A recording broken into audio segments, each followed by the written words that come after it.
पूर्व मुख्यमंत्री मनोहर लाल खट्टर जी हैं, ये नकारा हैं। 9.5 साल में उन्होंने प्रदेश के लिए कोई भलाई का कार्य ऐसा नहीं किया कि जिससे कि हरियाणा की जनता खुश हो।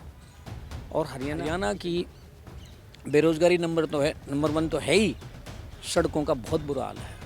सड़कों का हरियाणा में बहुत बुरा हाल है। जो नितिन गडकरी जी कहते हैं कि बहुत अच्छा सड़कों का जाल निफल है, वो सब सड़कें बीते कई दिनों से हरियाणा में हलचल मची है।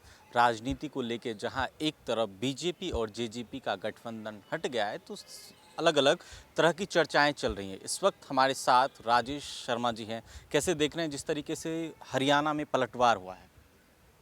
हरियाणा में जो पलटवार हुआ है, ये सोची समझी चाल है। 9.5 साल उस प्रदेश को, हरियाणा प्रदेश को पूरी तरह से ठगा है, लूट मचाई है। और आखिरी समय में भारतीय जनता पार्टी ने ये संदेश दिया है कि हमारे जो पूर्व मुख्यमंत्री मनोहर लाल खट्टर जी हैं, ये नकारा हैं। 9.5 साल में उन्होंने प्रदेश के लिए कोई भलाई का कार्य ऐसा नहीं किया कि जिससे कि हरियाणा की जनता खुश हो। और हरियाणा की जनता ये सोचे कि हाँ, मनोहर लाल जी को हटाने के बाद उन्हें कोई आभास ना हो कि भाई 9.5 साल में बहुत कल्याणकारी काम किए हैं। बेरोज़गारी नंबर 1 किया, नंबर 1 है बेरोज़गारी। किसान आज भी त्रस्त है। किसान का एमएसपी और किसान का जो उनका हक है, वो उससे वंचित हैं, आज भी हम वंचित हैं। देखिए, हरियाणा कृषि प्रधान प्रदेश है, लेकिन हरियाणा में कहा जाता है कि सरकार ने कई तरह की योजनाएं को लॉन्च किया है, पोर्टल लॉन्च किया है। क्या सच्चाई है सर? जमीनी स्तर पर इसकी क्या हकीकत है? हकीकत ये है कि पोर्टल जो इन्होंने किया है, जनता उससे परेशान है। और इतनी परेशान है, अगर कोई भी काम है वो पोर्टल पे डाल देते हैं। और ये नहीं कह सकते भाई हरियाणा की जनता पढ़ी लिखी नहीं है। जनता पढ़ी लिखी है, लेकिन उन पोर्टल के उससे उसको बहुत ज़्यादा समय लगता है। और समय के साथ साथ जो इन्होंने पोर्टल पे जो डाल दिया कि भाई आप पोर्टल से सारा काम करेंगे, समय की बचत तो है, लेकिन उसके साथ साथ उसमें बहुत खामियां हैं, बहुत कमियां हैं। मैं आपको बता दूं कि हरियाणा में भी कई तरह की समस्याएं हैं सर। जो क्षेत्र पड़ता है हरियाणा, वहाँ पे किन किन तरह की समस्याएं हैं? और आप तो कई तरह से एक्टिव भी रहे हैं करनाल में, आप समाज सेवा को लेके किस तरह की समस्याएं हैं और आप किस तरीके से लोगों की मदद कर रहे हैं वहाँ पे?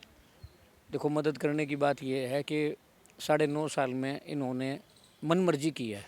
मनमानी देश हरियाणा प्रदेश को पूरी तरह से बर्बाद करना, लूटने का काम किया, बर्बाद करने में कमी नहीं छोड़ी। आने वाली जो हमारी कांग्रेस की सरकार बनेगी, उसमें ये पोर्टल और कई जो योजनाएं हैं जो सिरे नहीं चढ़ रही हैं, और जो जनता ये चाह रही है किसी तरह हमारा इनसे छुटकारा हो जाए, मेन बात ये है। और हरियाणा की बेरोज़गारी नंबर 1 तो है ही, सड़कों का बहुत बुरा हाल है। सड़कों का हरियाणा में बहुत बुरा हाल है। जो नितिन गडकरी जी कहते हैं कि बहुत अच्छा सड़कों का जाल निफल है, वो सब सड़कें जो बाईपास जो निकाली हैं, हाईवे, उन पर तो हर जगह टोल है, लेकिन शहरों में बहुत बुरा हाल है। सड़कें टूटी हुई हैं। और आखिरी टर्म्स में जब लोकसभा चुनाव की घोषणा हो चुकी, अब उन सड़कों को पूरी तरह तोड़ रहे हैं। अब क्या करेंगे क्या नहीं करेंगे, ईश्वर ही जाने। जो आप ये कह रहे हैं कि सड़कों को अभी तोड़ रहे हैं, क्या ये लोकसभा चुनाव को देखते हुए किया जा रहा है? लोकसभा चुनाव को देखते ही किया जा रहा है। पिछले 4.5 साल में ये तो एक तरीके से फिर चुनावी जुमला हो चुनावी जुमला हो गया। अब पिछले 4.5 साल तक जनता कितनी परेशान रही है उन सड़कों के गड्ढों से और इनकी जातियों से। आप कई दिनों से हम देख रहे हैं कि एक्टिव रहे हैं हरियाणा में कुछ समस्याओं को लेके। आप वहाँ पे किस तरह की भूमिका निभा रहे हैं लोग? हरियाणा की जनता को सभी देश में 80 करोड़ जनता कह रहे हैं कि भाई हम 5 किलो अनाज दे रहे हैं।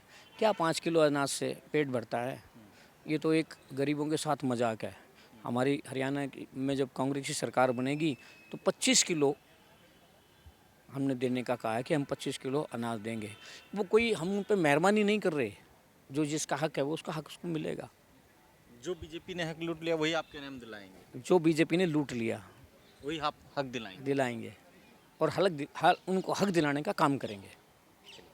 तो ये थे राजेश शर्मा जी। आप इनकी बातों से कितना संतुष्ट हैं, अपनी राय को कमेंट बॉक्स में जोड़ दें। शुक्रिया।